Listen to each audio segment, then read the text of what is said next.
Welcome back to Shannu's kitchen. Shannu's కిచెన్లో ఇవాళ రంజాన్ ఇఫ్తార్ recipes వచ్చేసి dahi vada and chicken kebab. First వచ్చేసి దహీ వడ. ఇది ప్రిపేర్ చేసుకోవడానికి నేను ఒక 4 అవర్స్ ముందే ఒక గ్లాస్ వరకు మినప్పప్పుని నానబెట్టి పెట్టుకున్నాను. ఒక 4 గంటలు బాగా నానిన తర్వాత ఒక చిల్లులు గిన్నెలో వేసుకుని ఈ విధంగా స్ట్రైనర్లో వేసుకుని వాటర్ అంతా కొంచెం పోయేదాకా అలానే ఉంచుకున్నాను ఒక 10 మినిట్స్ పాటు. ఆ తర్వాత మిక్సీ జార్లో బ్యాచెస్ వైజ్గా గ్రైండ్ చేసుకున్నాను. ఇది కొంచెం బరకగా కాకుండా కొంచెం మెత్తగానే గ్రైండ్ చేసుకోవాలి. ఈ విధంగా బ్యాచెస్ వైజ్గా కొంచెం మెత్తగా గ్రైండ్ చేసుకొని పెట్టుకున్నాను. మినపప్పు అంతా రుబ్బుకున్న తర్వాత ఇప్పుడు ఇందులో కొంచెం సాల్ట్ అండ్ కొంచెం బేకింగ్ సోడా వేసుకొని ఒకసారి బాగా మిక్స్ చేసుకొని పక్కన పెట్టేసుకోండి. ఒక 2 నిమిషాల పాటు ఈ విధంగా బాగా మిక్స్ చేసుకోవాలి. మిక్స్ చేసుకుని మూత పెట్టి కాసేపు అలాగే పక్కన పెట్టేసేయండి. ఇప్పుడు ఒక బౌల్ తీసుకొని అందులో కొంచెం పెరుగు వేసుకోండి. పెరుగు ఎంత ఎక్కువగా తీసుకుంటే కనుక మనకి ఈ పెరుగు వడలు అనేవి అంత టేస్ట్గా ఉంటాయి. పెరుగు వేసుకున్న తర్వాత ఈ విధంగా పెరుగుని బాగా చిలకండి. ఈ విధంగా చిలికిన పెరుగుని పక్కన పెట్టేసుకోండి. ఇప్పుడైతే ఈ పెరుగు వడలోకి పోపు అయితే వేసుకోవాలి. అందుకోసం ఒక పోపు ప్యాన్ పెట్టుకొని అందులో ఒక 3 టేబుల్ స్పూన్ల వరకు ఆయిల్ వేసుకోండి. ఆయిల్ కొంచెం హీట్ అయిన తర్వాత ఇందులో కొంచెం ఆవాలు, కొంచెం జీలకర్ర వేసుకోండి. ఒక 3 ఎండుమిర్చిని వేసుకోండి.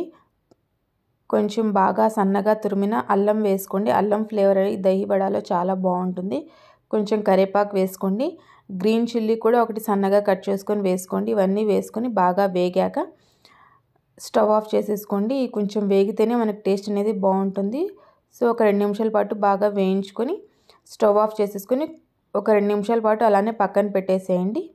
ఇప్పుడు మనం ఆల్రెడీ చిలికిన పెరుగులో కొంచెం సాల్ట్ వేసి ఒకసారి బాగా మిక్స్ చేసుకోండి. ఉప్పు సరిపోయిందో లేదో ఒకసారి చెక్ చేసుకొని ఇప్పుడు మనం ఆల్రెడీ పోపు పెట్టాం కదా, ఆ పోపు మొత్తం ఈ పెరుగులో వేసేసుకోండి. ఈ పోపు మొత్తం పెరుగులో వేసిన తర్వాత ఇప్పుడు ఈ పెరుగుని బాగా కలుపుకోండి. ఈ విధంగా పోపు పెట్టిన ఈ పెరుగుని పక్కన పెట్టేసేయండి. ఇప్పుడు మరొక బౌల్ తీసుకొని అందులో ఒక 2 టీ స్పూన్ల వరకు పెరుగు వేసుకోండి. ఈ పెరుగుని బాగా చిలికి అందులో కొన్ని వాటర్ వేసుకోండి. ఒక 2 నుంచి 3 గ్లాసుల వరకు వాటర్ వేసుకొని ఒకసారి బాగా మిక్స్ చేసుకుని పక్కన పెట్టేసేయండి. ఇవి వడలు వేసిన తర్వాత ఆ వేడివేడి వడలు ఈ పెరుగు వాటర్లో వేస్తే మనకి టేస్ట్ అనేది బాగుంటాయి. ఇప్పుడు ఒక ప్యాన్లో ఆయిల్ హీట్ చేసుకున్న తర్వాత ఇవి వడల్లా కానీ ఈ విధంగా పునుగుల్లా కానీ ఎలాగైనా వేసుకోవచ్చు. నేనైతే పునుగుల్లా వేశాను. ఈ విధంగా వేసుకొని మంచి గోల్డెన్ కలర్ వచ్చిన తర్వాత మనం ఆల్రెడీ కలిపి పెట్టుకున్న ఈ పెరుగు వాటర్లో వేసుకొని ఒక 2-3 నిమిషాలు ఉంచిన తర్వాత ఈ విధంగా గట్టిగా వత్తకుండా కొంచెం లైట్గా ప్రెస్ చేసిన తర్వాత మనం ఆల్రెడీ పోపు పెట్టుకున్న పెరుగులో ఈ వడలు అనేవి వేసేసేయాలి. ఈ విధంగా అన్నిటినీ ఈ విధంగా ప్రెస్ చేసుకొని వేయాలి. వాటర్ కొంచెం మరీ ఎక్కువగా ప్రెస్ చేయకూడదు, మరీ ఎక్కువగా పిండకుండా లైట్గా పిండి వేసుకోవాలి. మరి ఎక్కువగా పిండితే మనకి వడలు అనేవి ఇరిగిపోతాయి. సో లైట్గా పిండి అప్పుడు మనం పోపు వేసిన పెరుగులో వేసుకుంటే కనుక ఈ వడలు అనేవి టేస్ట్ బాగుంటాయి.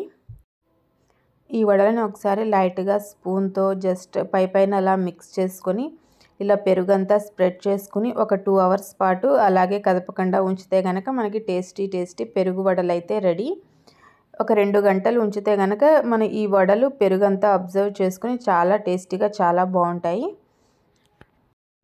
ఒక 2 అవర్స్ తర్వాత ఈ విధంగా పెరుగు అంతా ఈ వడలు అబ్జర్వ్ చేసుకుని టేస్ట్ అయితే చాలా బాగున్నాయి. మీరు కూడా ఈ ఇఫ్తార్కి ఈ పెరుగు వడలు అయితే ట్రై చేయండి. నెక్స్ట్ రెసిపీ వచ్చేసి చికెన్ కబాబ్. ఇది చాలా సింపుల్ రెసిపీ. నేను ఇక్కడ ఈ చికెన్ కబాబ్ ప్రిపేర్ చేసుకోవడానికి ఒక 1/2 కిలో బోన్లెస్ చికెన్ తీసుకున్నాను. శుభ్రంగా కడిగి వాటర్ ఏమీ లేకుండా స్ట్రైనర్లో వేసి పెట్టుకున్నాను. ఈ 1/2 కిలో చికెన్ ఈ విధంగా చాపర్లో వేసుకుంటున్నాను. ఇప్పుడు ఇందులో ఒక ఆనియన్ కట్ చేసుకొని వేసుకుంటున్నాను. పెద్ద ముక్కలుగానే కట్ చేసుకోండి. అదేవిధంగా ఒక పచ్చిమిర్చిని కూడా కట్ చేసుకొని వేసుకోండి. కొంచెం కొత్తిమీర వేసుకోండి, కొంచెం పుదీనా కూడా వేసుకోండి. ఇవన్నీ ఈ కబాబ్కి ఫ్లేవర్ అనేది బాగుంటాయి. సో ఏ ఒక్కటి స్కిప్ చేయకుండా అన్నీ వేసుకోండి. అప్పుడే మనకి టేస్ట్ అనేది పర్ఫెక్ట్గా వస్తుంది. ఇప్పుడు ఇందులో రుచికి సరిపడా ఉప్పు వేసుకోండి. ఒక హాఫ్ టీ స్పూన్ వరకు కారం వేసుకోండి. ఒక హాఫ్ టీ స్పూన్ వరకు గరం మసాలా వేసుకోండి. ఒక హాఫ్ టీ స్పూన్ జీరా పౌడర్ వేసుకోండి. ఒక హాఫ్ టీ స్పూన్ వచ్చేసి ధనియా పౌడర్ వేసుకోండి. హాఫ్ టీ స్పూన్ వచ్చేసి చాట్ మసాలా వేసుకోండి. మీ దగ్గర చాట్ మసాలా లేకపోతే కనుక ఒక హాఫ్ నిమ్మరసం పిండుకోండి. టేస్ట్ అయితే బాగుంటుంది. ఇవన్నీ వేసుకున్న తర్వాత చాపర్లో ఫైన్ పేస్ట్గా చాప్ చేసుకోండి. ఈ విధంగా వీడియోలో చూపిస్తున్నట్టుగా ఎంత వీలైతే అంత స్మూత్ పేస్ట్గా అయితే తయారు చేసుకొని పెట్టుకోండి. ఇప్పుడు ఈ పేస్ట్ మొత్తాన్ని ఒక బౌల్లోకి ట్రాన్స్ఫర్ చేసేసుకోండి. ఇప్పుడు ఇందులో ఒక హాఫ్ టీ స్పూన్ వరకు అల్లం వెల్లుల్లి పేస్ట్ వేసుకొని ఒకసారి బాగా మిక్స్ చేసుకోండి. ఈ విధంగా బాగా మిక్స్ చేసుకున్న తర్వాత ఇప్పుడు వీడియోలో చూపిస్తున్నట్టుగా చిన్న చిన్న బాల్స్ లాగా చేసుకుని మనకి నచ్చిన షేప్లో వీటిని టిక్కీస్లా చేసుకోవచ్చు, కబాబ్స్ లాగా చేసుకోవచ్చు, ఓవెల్ షేప్లో అయినా చేసుకోవచ్చు. మీకు నచ్చిన షేప్లో వీటిని తయారు చేసుకొని పెట్టుకోండి. నేను ఈ విధంగా టిక్కీస్ లాగా తయారు చేసుకున్నాను. ఇప్పుడు వీటన్నిటిని ఆయిల్లో ఫ్రై చేసుకోవాలి. షాలో ఫ్రై అయినా చేసుకోవచ్చు, డీప్ ఫ్రై అయినా చేసుకోవచ్చు. నేను ఇక్కడ డీప్ ఫ్రై అయితే చేశాను. ఈ విధంగా ఒక ప్యాన్లో ఆయిల్ వేసుకుని ఆయిల్ కొంచెం హీట్ అయ్యాక మీడియం ఫ్లేమ్ మీద వీటిని ఫ్రై చేసుకోవాలి. రెండు వైపులా మంచి గోల్డెన్ కలర్ వచ్చేంత వరకు ఫ్రై చేసుకోండి. అది కూడా మీడియం ఫ్లేమ్లో పెట్టి చేసుకోండి. హై ఫ్లేమ్లో పెడితే లోపల పచ్చిగా ఉంటుంది. మీడియం ఫ్లేమ్ మీద పెట్టి నిదానంగా వీటిని ఫ్రై చేసుకోండి.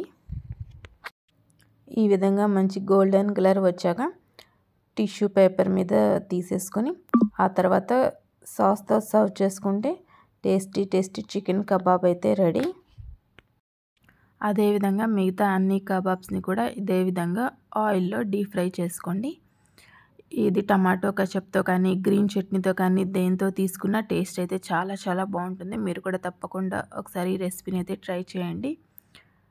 ఇవాల్టి ఈ రంజాన్ ఇఫ్తార్ రెసిపీస్ మీకు నచ్చినట్టయితే షన్నూస్ కిచెన్ని లైక్ చేయండి, షేర్ చేయండి అండ్ సబ్స్క్రైబ్ చేయండి. Thank you for watching.